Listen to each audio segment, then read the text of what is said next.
First thing I did was a EQ, which I took certain dips out.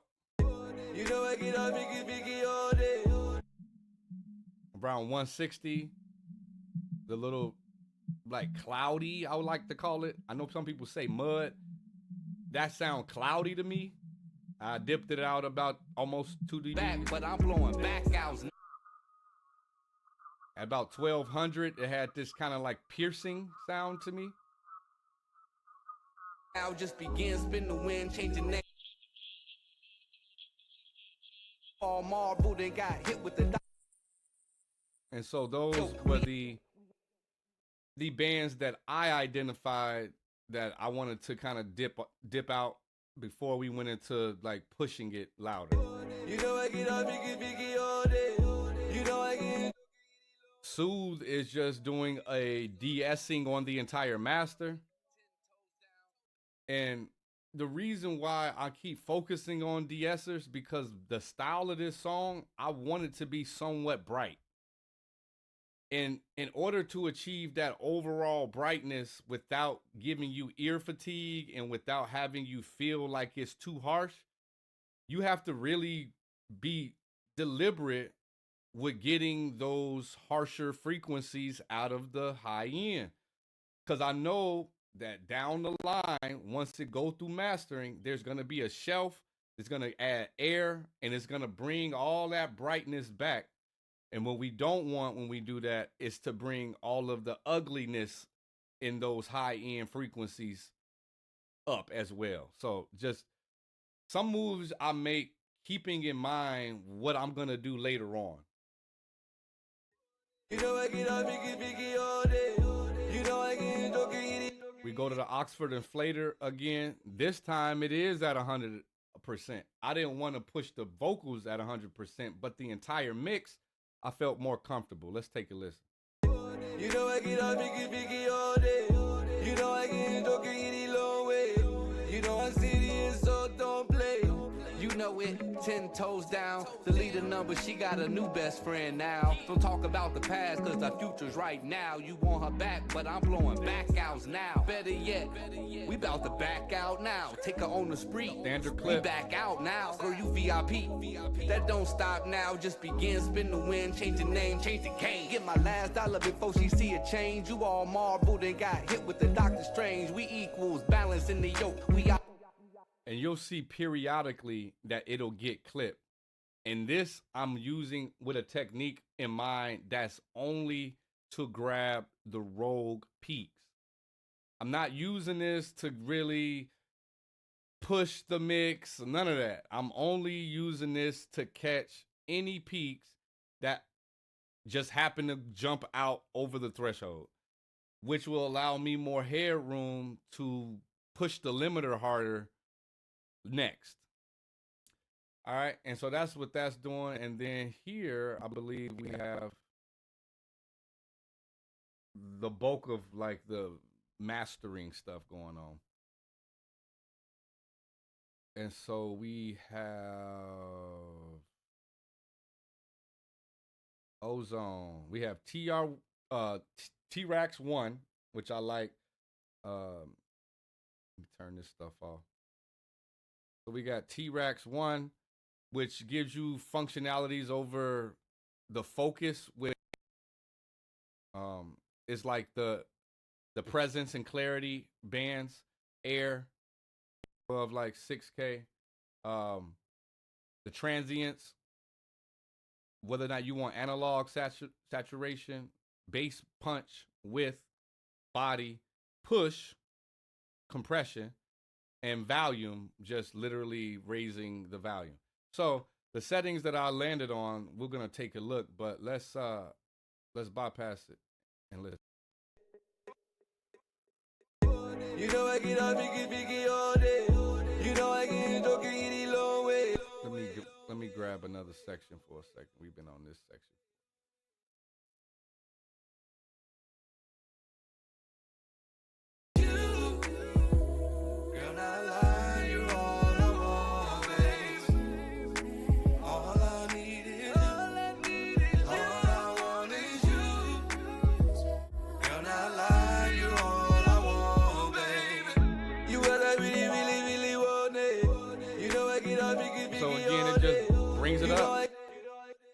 gonna look into, I'm not gonna go into each and every knob, but I added a little more air. I added a little bit more focus.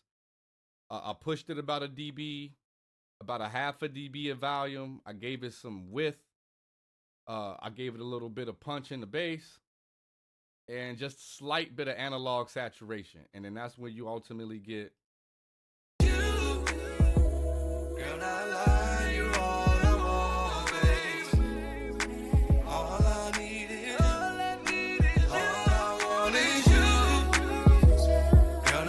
Obviously, we heard a lot more come up after I went into Ozone, because that was my final, processing was this Ozone.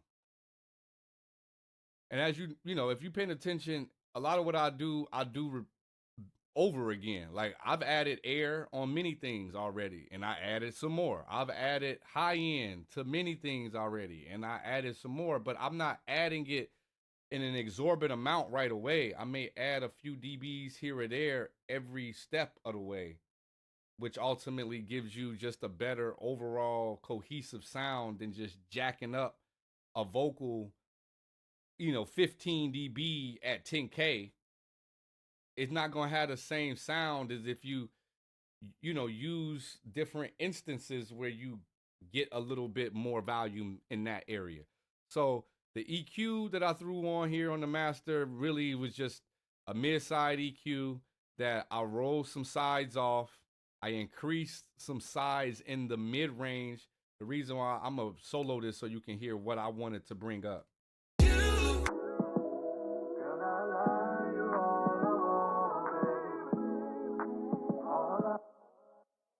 I wanted to bring that up in the sides because it didn't get in the way of what's going on in the middle, but that's where you get all of the instruments and like all of those sounds that I care to hear in that mid-range in this song. It's not something I'm doing every single song. And in this song, that range, I enjoyed hearing that side signal information and pushing it just a little bit more to where it stands out a little bit more.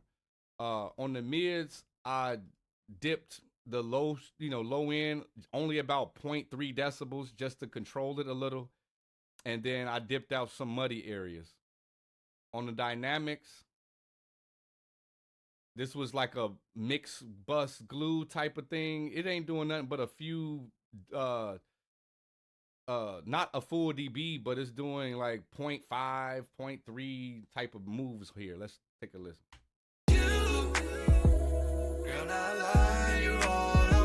It may be hard to see, but that's the gain reduction. 0.2, 0.3, 0.4.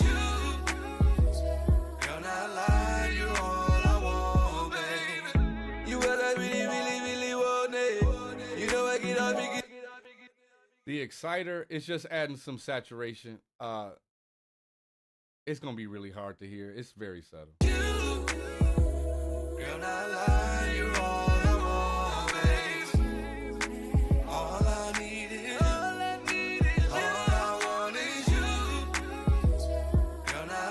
The stabilizer is very similar to Soothe. And in this instance, I'm only using it to cut frequencies that get a little out of hand.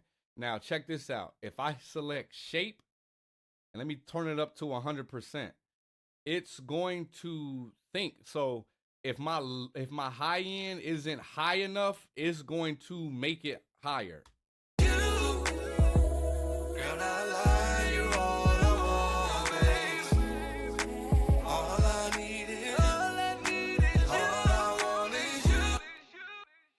So with me using cut is because I was happy with where things were. I didn't want things dynamically moving up and down throughout the entire performance. I've spent the whole mix trying to get that balance to sit right. And I'm not trying to get to the very end to kill the same feeling that I had already went through working so hard to get. So I'm using cut mode just to simply, in case there is any frequencies that's jumping out, it'll reduce those down. Girl, I lie, you're all I need is, all I want is you. imager. Again, this is strictly focusing on the stereo width. In this case, it's a multi-band stereo width where I can solo out. I want to make the low end a little bit more straight down the center in mono, so I do that. On the mid-range, I want that mids to be a little more wide. I did that.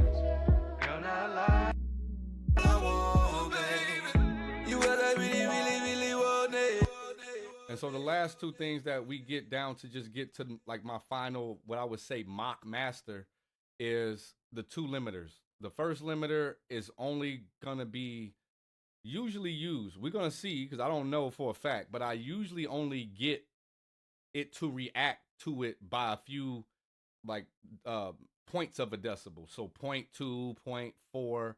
I don't want this limiter to work hard at all.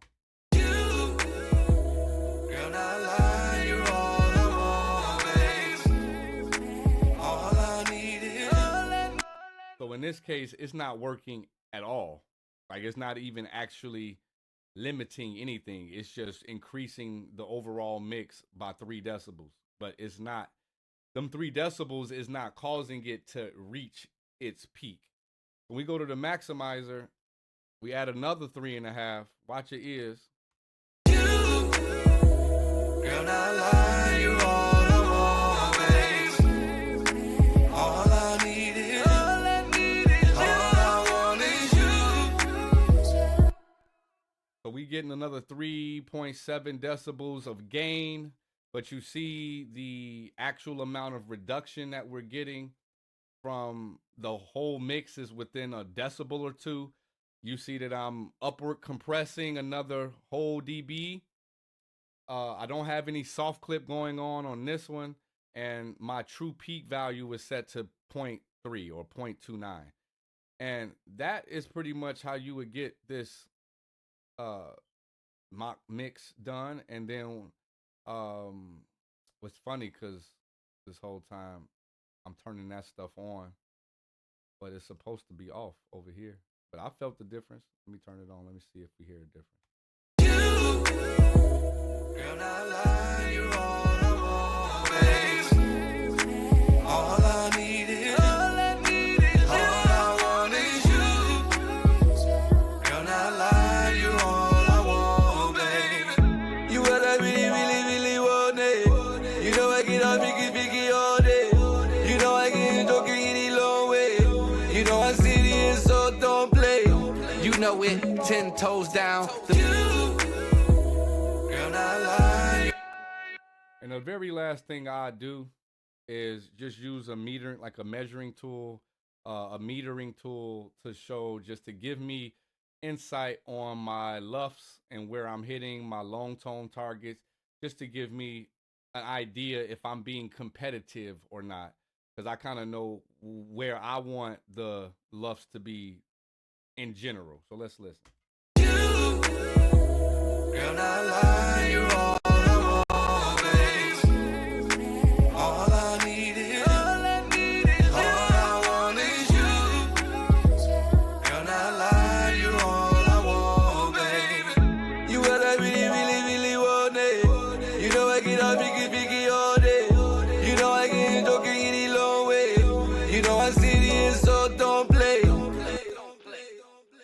once I add in the intro and other moments that the beat isn't knocking, the long term more than likely is going to be between -10 and -10.5, which is very competitive as far as what you're accustomed to hearing as a consumer. You know, it's very competitive. So that, you know, would be the presentation tonight on this particular mix. I'm gonna stop the showing the screen.